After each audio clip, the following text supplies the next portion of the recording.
Una joven mujer es asesinada tras años de malos tratos. Él le ha dado palizas e incluso le ha disparado. Pero el exnovio no es el único sospechoso. Hay quienes informan del crimen para no convertirse en sospechosos. Es un crimen en el que las cosas no son siempre como parecen. Había panes de hamburguesa por todo el suelo del baño.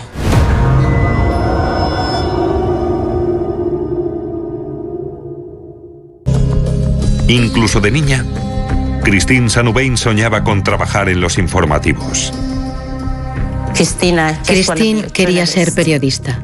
Me dijo, mamá, no puedo ser médico como tú quieres, ni abogado. Pero sus planes se vieron truncados por un inesperado embarazo durante su último año de instituto. Eligió mal a la gente con la que se relacionaba y con las cosas que hacía, ya que, según parece, consumía bastantes cantidades de droga. Christine dejó los estudios, tuvo al bebé y se fue a vivir con Jacob, el padre de su hijo. A partir de ahí, su vida empeoró. Jacob le pegaba con regularidad, enseñaba los moratones y era muy abierta al respecto. Si alguien le preguntaba cómo se había hecho alguno de los moratones, ella decía, nada, Jacob me ha pegado. Daba igual cómo la tratara. Ella no podía separarse de Jacob y no sé por qué. Yo le pedí que le dejara y me dijo que no podía porque le quería mucho. En 1999, Jacob disparó a Christine en la cara con una pistola de balines y pasó 3 días entre rejas. Ella tenía un diario donde explicaba algunos de sus problemas y sus deseos por empezar de cero para tener una vida mejor y que su hijo también la tuviera. Me critica, me ningunea y abusa de mí físicamente. Después de 3 años me estoy empezando a dar cuenta de que yo era la única enamorada. Por fin, Christine y el niño se mudan a un dúplex a varios kilómetros de distancia. 4 días después de que Christine se fuera, un amigo suyo pasó a visitarla para ver qué tal estaba. Llamó al timbre, pero nadie contestó. La puerta estaba cerrada.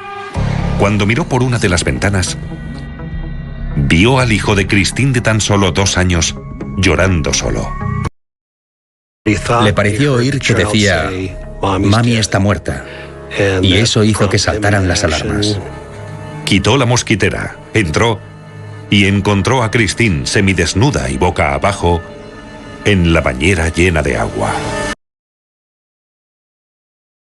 Salió corriendo y pidió al vecino de al lado que llamara a emergencias. Emergencias.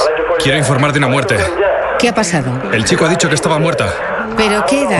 No sé, mi vecina. Christine fue declarada muerta en el escenario del crimen. Es posible que el niño fuera testigo de la muerte de su propia madre, y eso me parece horrible. Los investigadores encontraron pruebas de que el ataque inicial se produjo en la cocina. Las sandalias de la víctima se encontraron tiradas en medio de la cocina. Era como si le hubieran dado con tanta fuerza que se había caído directamente sin las sandalias. Los investigadores del escenario del crimen encontraron una pieza de metal que se había caído del mango de una sartén. Le dieron con tanta fuerza que le arrancaron varios dientes. Habían apuñalado a Christine con un cuchillo y eso había producido su muerte. Pero no se encontró ningún cuchillo en el escenario del crimen. Al principio me enfadé con Dios. ¿Por qué la había dejado morir así? ¿Por qué me la había arrebatado así? Para los investigadores, era obvio que el asesino había intentado borrar sus huellas. Parecía que la persona que la había matado había intentado limpiar las pruebas. Sin embargo, cuando limpiaron, encontraron restos de las huellas ensangrentadas que había por todo el cuarto de baño. También iban hasta la cocina y de vuelta al baño. Era curioso que estuviera descalzo. No lo entendíamos bien. Pero había otra cosa extremadamente rara en el cuarto de baño. Había panes de hamburguesa por todo el suelo del baño. Parecía que habían abierto una bolsa de panes de hamburguesa y los habían tirado. Pero no encontraron el envoltorio en el apartamento. Hay que pensar en lo que se le pasa por la cabeza a alguien que mata a otra persona y deja allí a un niño sentado en el sangriento escenario del crimen. Alguien estaba muy enfadado con ella y consiguió su silencio. La calló o le dio una lección. El exnovio de Christine era el principal sospechoso. Estaba claro que Jacob tenía un móvil. Se había alejado de su hijo. Se habían separado y habían tenido un pasado inestable. Ha sido Jacob. Todo el mundo en mi familia pensó que lo había hecho Jacob.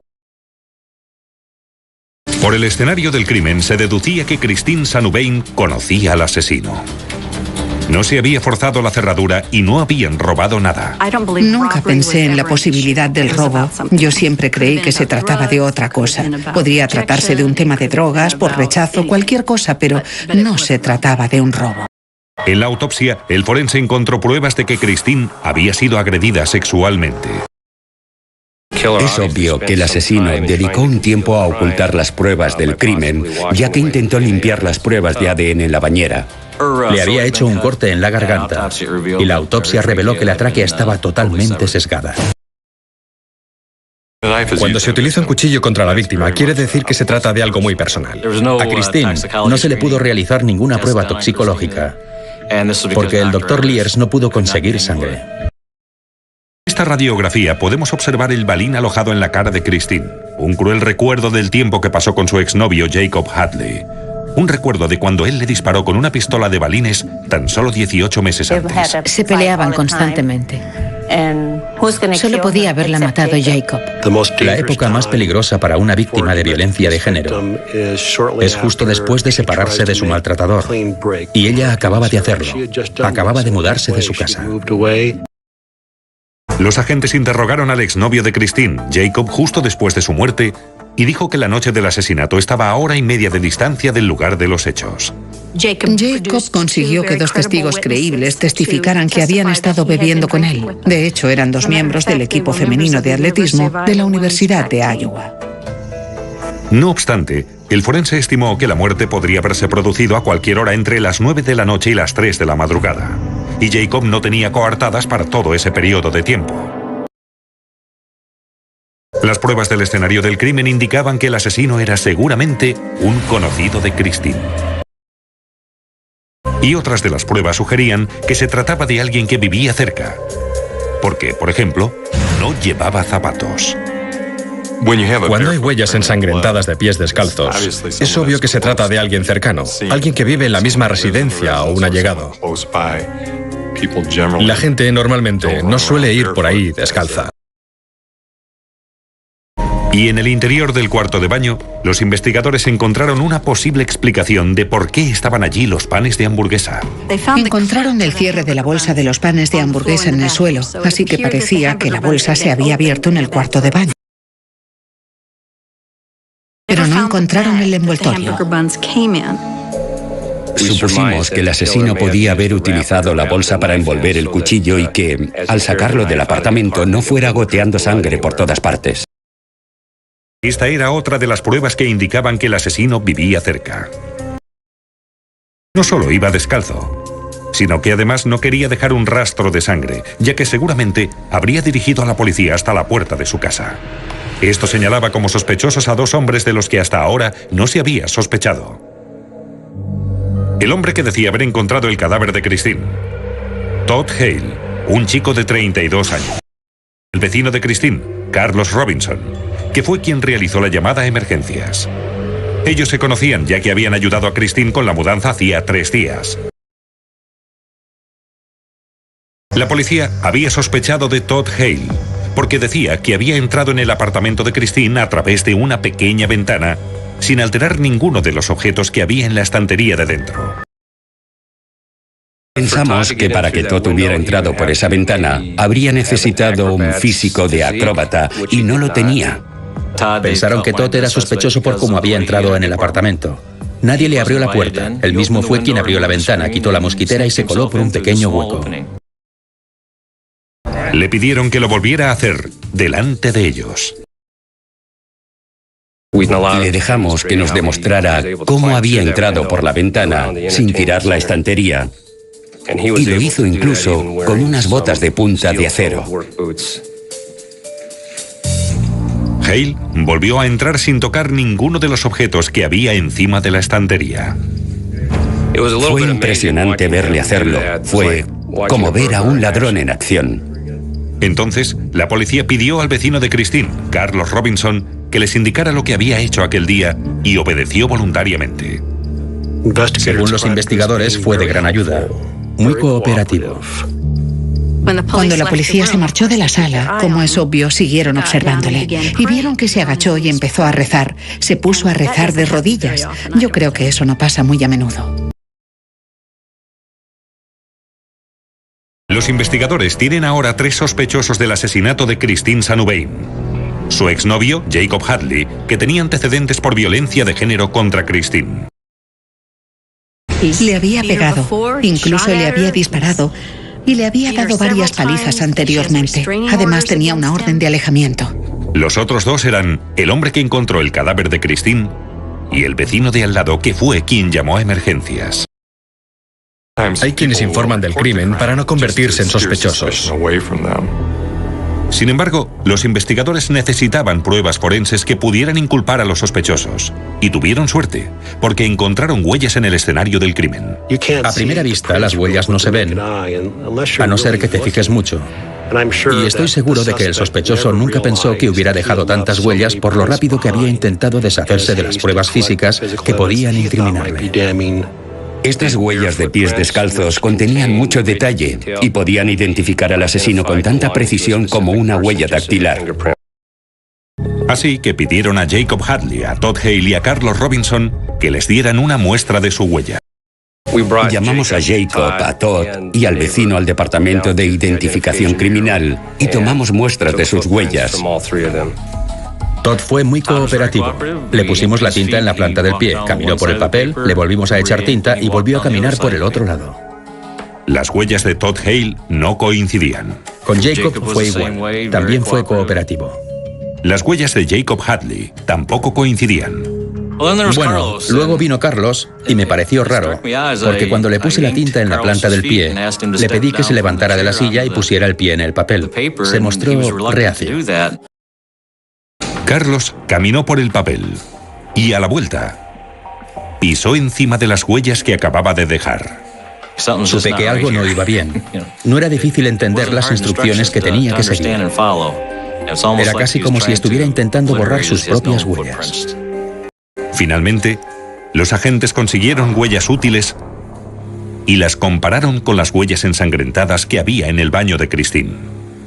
Es el hombre que buscábamos, le tenemos. Es el hombre que dejó las huellas allí. Pero todos se quedaron sorprendidos y preguntaron si estábamos seguros. Les dijimos que sí, que era su huella. La palma de la mano de Carlos también coincidía con la huella de la mano ensangrentada que había en el lavabo de Christine. Y el ADN de Carlos coincidía con el encontrado en las pruebas de la violación de Christine. Cuando se dio cuenta de que las pruebas le incriminaban, Carlos realizó una sorprendente confesión. Explicó que tenía una relación sexual con Christine desde hacía unos días. También indicó que había encontrado el cadáver de Christine varias horas antes de que lo viera Todd Hale. Pero dijo que se había asustado y había vuelto corriendo a casa en vez de llamar a la policía. No obstante, insistió en que él no era el asesino. Dijo que no había llamado a emergencias porque era negro y tenía miedo de que le acusaran del asesinato. El forense dictaminó que Christine Sanuvein fue asesinada entre las 9 de la noche y las 3 de la madrugada. Robinson estuvo solo con sus hijos durante esas horas. La mujer de Carlos no estaba en casa la noche del asesinato. Había ido a visitar a un familiar en una ciudad cercana.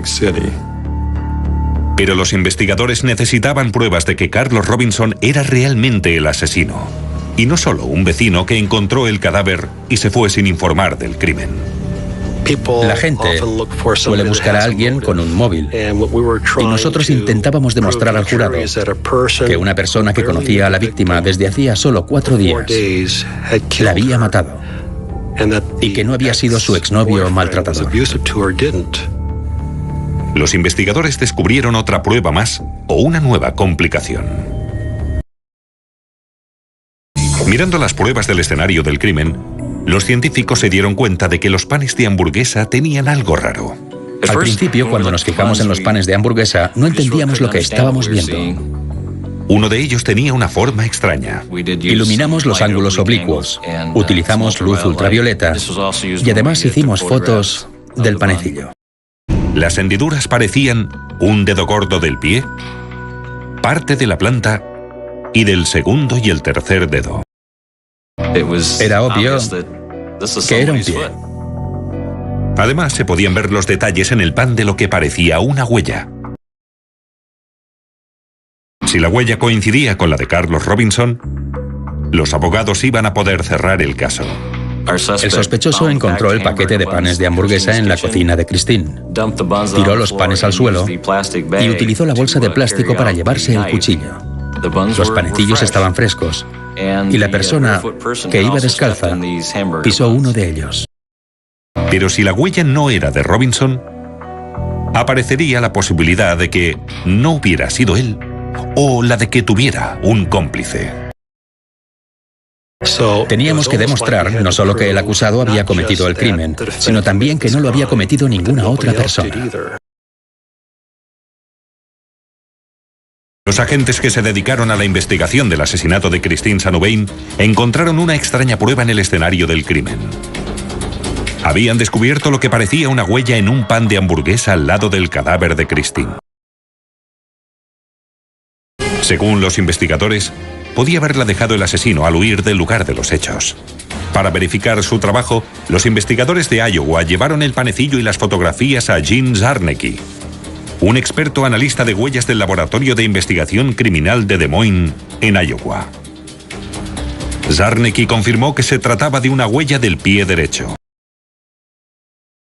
Y además, encontró detalles contundentes como para afirmar que se trataba de la huella de Carlos Robinson. Yo creo que si el pan de hamburguesa hubiera estado más seco, la huella no se habría impregnado bien. Tuvimos mucha suerte porque el pan estaba fresco cuando lo pisaron. Yo nunca había visto un pan de hamburguesa en el escenario de un crimen. Y claro, nunca había visto a un sospechoso pisar el pan y dejar una prueba contundente en él. Es algo poco común. Esto demostró que Carlos Robinson había sido la única persona presente en la escena del crimen. Los investigadores creen que a Christine le traicionó el hecho de ser tan confiada. Carlos era su vecino. Se conocían. Así que cuando él llamó a la puerta, le dejó pasar. Hola, Christine. ¿Qué tal? ¿Quieres tomar algo? Carlos no llevaba zapatos porque vivía al lado. Una vez dentro, los abogados defensores creen que Robinson intentó tener relaciones sexuales con ella, pero ella se negó. ¡Dios, no! ¡Vete! Así que Carlos golpeó a Christine con tanta fuerza que le hizo perder 3 dientes.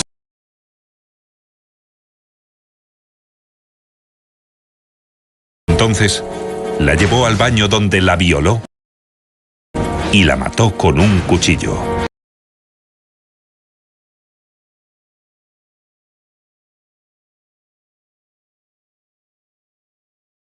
La bañera de agua en un intento por eliminar pruebas. Pero al levantarse, se agarró al lavabo con las manos ensangrentadas y dejó allí una huella perfecta de la mano. Tenía que deshacerse del arma del crimen. Así que fue a la cocina, dejando huellas de sangre. Cogió una bolsa de panes de hamburguesa, los tiró al suelo y metió el cuchillo en la bolsa para no dejar un reguero de sangre al marcharse. Al salir, pisó uno de los panes, dejando así la prueba forense que le inculparía definitivamente. Robinson asesinó a Christine con su hijo en la casa. Ese niño estuvo en la casa durante unas 24 horas, con su madre muerta en la bañera. Yo creo que es un monstruo y nunca se lo perdonaré. Incluso aunque me muera, ni el día en que me muera se lo perdonaré. Nunca. Según los abogados defensores, Carlos tenía miedo de que su mujer se divorciara de él cuando se enterase de que había intentado mantener relaciones con Christine, y por eso decidió matarla. Su mujer era celosa, pero él le había dado motivos para serlo, porque una vez llegó a admitir que había sido infiel. A pesar de que tenían 4 hijos, él había estado con otras mujeres. Robinson fue acusado de asesinato en primer grado. Señor Robinson, le indico con respecto a los cargos que tiene derecho a un abogado y a que éste le represente en todas las fases del procedimiento. Robinson fue declarado culpable del asesinato de Christine y sentenciado a cadena perpetua sin libertad condicional. Yo creo que una de las cosas que aprendemos con este caso es que hay que estar muy pendiente de la gente que tienes alrededor y hay que tener cuidado con la gente que se conoce y con quien se tiene contacto. No fue condenado por un solo motivo. Había muchas pequeñas pruebas y un gran pan de hamburguesa. Te queda la sensación de que se ha hecho justicia, pero al final ves que una madre soltera de 20 años murió sin ninguna razón, solo por la violencia de otra persona. Y eso es triste. Supongo que otros padres cuyos hijos han sido asesinados consiguen seguir con su vida. Pero yo no sé por qué. No puedo. No puedo superarlo. Me duele. Esto me duele porque echo mucho de menos a Christine.